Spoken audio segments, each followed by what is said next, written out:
2 मई 2013 India के शहर दिल्ली में 23 साल की लड़की प्रीति राठी अपने बाप और चाचा चाची के साथ दिल्ली से मुंबई जा रही थी। ये दिन प्रीति राठी की जिंदगी का सबसे अच्छा दिन भी था और सबसे बुरा दिन भी।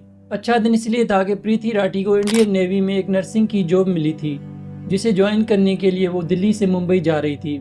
इस जॉब के मिलने पर वो बेहद खुश थी क्योंकि उसे अपने सपने पूरे होते हुए दिखाई दे रहे थे। और बुरा दिन इसलिए था कि उसे मालूम नहीं था कि उसकी ये खुशियाँ, उसके सपने और इन खुशियों के साथ साथ उसके सपनों के साथ साथ उसकी पूरी ज़िंदगी ही बर्बाद होने वाली है। प्रीति के साथ उसका बाप और उसके चाचा चाची होते हैं जो उसे छोड़ने के लिए मुंबई जा रहे थे।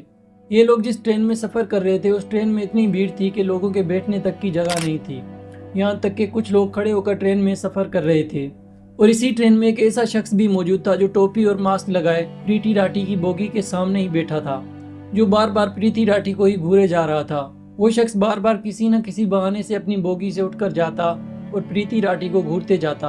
और जब उसके कुछ ही देर बाद ट्रेन मुंबई के एक बांद्रा स्टेशन पर आकर रुकी तो सब लोग आहिस्ता आहिस्ता करके ट्रेन से उतरने लगे और प्रीति राठी भी अपनी फैमिली के साथ उतर गई। ट्रेन से उतरने के बाद भीड़ काफ़ी ज़्यादा थी, इसलिए प्रीति राठी अपने बाप और चाचा चाची से 2 कदम पीछे चल रही थी। और कुछ ही लम्हों बाद प्रीति राठी ने महसूस किया कि किसी ने उसके कंधे पर हाथ रखा है। और जब प्रीति राठी ने पीछे मुड़कर देखा तो उस शख्स ने फौरन प्रीति राठी के चेहरे पर लिक्विड सी चीज मारी, जिसके लगते ही प्रीति राठी ने अपने दोनों हाथ चेहरे पर रखे और चीखने चिल्लाने लगी क्योंकि उसे काफी ज्यादा तकलीफ हो रही थी। प्रीति के चिल्लाने के बाद प्रीति के बाप और चाचा चाची पीछे मुड़े और उन्होंने प्रीति को संभालने की कोशिश की। किसी को भी समझ नहीं आ रहा था कि क्या हुआ है। और जब कुछ लम्हों बाद प्रीति राठी का चेहरा चेंज होने लगा तो सब समझ गए कि उसके चेहरे पर तेजाब फेंका गया है। और जिस शख्स ने प्रीति राठी के चेहरे पर तेजाब फेंका, लोगों ने इसे पकड़ने की कोशिश की, मगर भीड़ काफी ज्यादा होने की वजह से वो वहां से फरार होने में कामयाब हो गया। प्रीति का चेहरा और उसका पूरा गला तेजाब से जल चुका था और वो तकलीफ से चिल्ला रही थी। प्रीति राठी को फौरन वहां से पास के हॉस्पिटल में ले जाया गया। हॉस्पिटल ले जाने के बाद वहां के हॉस्पिटल वालों ने कहा कि इसे किसी बड़े हॉस्पिटल में ले जाओ क्योंकि इसकी हालत काफी ज्यादा खराब होती जा रही है। प्रीति राठी को फौरन मुंबई के एक बड़े से हॉस्पिटल में ले जाया गया जहां उसकी ट्रीटमेंट शुरू हुई। प्रीति राठी की हालत काफी ज्यादा तशवीशनाक थी, इसलिए उसके इलाज के लिए बड़े बड़े डॉक्टर्स को बुलाया गया और डॉक्टर्स ने यहाँ आकर प्रीति राठी का इलाज शुरू किया। और वह पुलिस ने उस शख्स को पकड़ने के लिए अपनी इन्वेस्टिगेशन शुरू करी। पुलिस को रेलवे स्टेशन से उस शख्स के बारे में कुछ भी मालूम नहीं पड़ा और लोगों ने बताया कि उस शख्स ने मास्क लगाया हुआ था, जिसकी वजह से किसी भी शख्स ने उसका चेहरा नहीं देखा। और पुलिस अब प्रीति राठी के होश में आने के इंतजार में थी ताकि वो होश में आए और हमें कुछ बता सके। लेकिन प्रीति राठी जब होश में आई तो वो कुछ भी बोलने के काबिल नहीं थी, मगर उसने बड़ी मुश्किल से एक पेपर और पेन मांगकर अपना बयान दिया, जिसमें उसने लिखा कि मुझे नहीं मालूम था कि वो शख्स कौन है और उसने मेरे साथ ऐसा क्यों किया। मैंने तो कभी किसी के साथ बुरा नहीं किया, मेरे साथ किसी ने इस तरह क्यों किया है। उसके बाद पुलिस ने प्रीति राठी के बाप से पूछताछ की कि क्या उसे किसी पर शक है, तो उसके बाप ने कहा कि मुझे किसी पर भी शक नहीं, क्योंकि हमारी किसी से भी कोई दुश्मनी नहीं थी, हमारे साथ ऐसा कौन कर सकता है। कुछ दिन तक तो ये केस यूं ही चलता रहा और पुलिस को शख्स के बारे में कुछ भी मालूम नहीं पड़ा।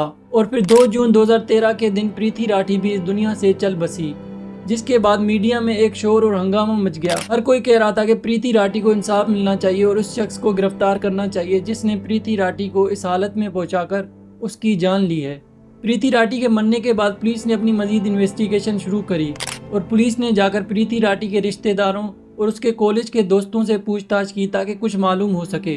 पूछताछ के दौरान प्रीति राठी की एक सहेली ने पुलिस को बताया कि प्रीति राठी ने उसे काफ़ी टाइम पहले बताया था कि उसके पड़ोस में रहने वाले एक लड़के अंकुर पवार ने उसे काफ़ी टाइम पहले प्रपोज किया था और उसने उसके प्रपोजल को रिजेक्ट कर दिया था, जिसके बाद वो लड़का उसे धमकाने लगा था। प्रीति राठी ने बताया था कि उस लड़के ने उसे काफ़ी धमकियां दी थी कि अगर तुमने मुझसे शादी नहीं की तो मैं तुम्हारा बुरा हशर कर दूंगा। और प्रीति राठी ने ये बात मेरे अलावा अपने किसी भी रिश्तेदार को नहीं बताई थी।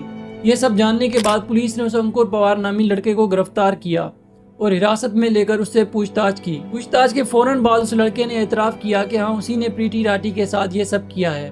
वो भी इसलिए कि प्रीति राठी ने उससे शादी करने को मना कर दिया था। और जब उसे ये भी मालूम हुआ कि प्रीति राठी को नेवी में नर्सिंग की जॉब मिली है तो ये सुनकर उसे काफ़ी जलन होने लगी थी जिससे वो हसद का शिकार हुआ और उसने प्रीति राठी को मौत के घाट उतार दिया। और जब इस लड़के को अदालत में पेश किया जा रहा था तो ये लड़का काफी खुश था। अदालत ने इस लड़के को फांसी की सजा सुनाई और इंडिया की तारीख का पहला मुजरिम था जिसे लड़कियों पर तेजाब फेंकने और कत्ल करने के जुर्म में फांसी की सजा दी गई। जज ने फैसला सुनाते हुए वक्त कहा था कि अगर प्रीति राठी अपना चेहरा देख लेती तो वो कुछ दिन तक भी जिंदा नहीं रह पाती बल्कि उसी टाइम मर जाती, क्योंकि उसकी हालत इतनी बुरी थी। तो दोस्तों, ये थी आज की हमारी कहानी। अगर आपको ऐसी और कहानियां जाननी है तो हमारे चैनल के साथ जुड़े रहिए।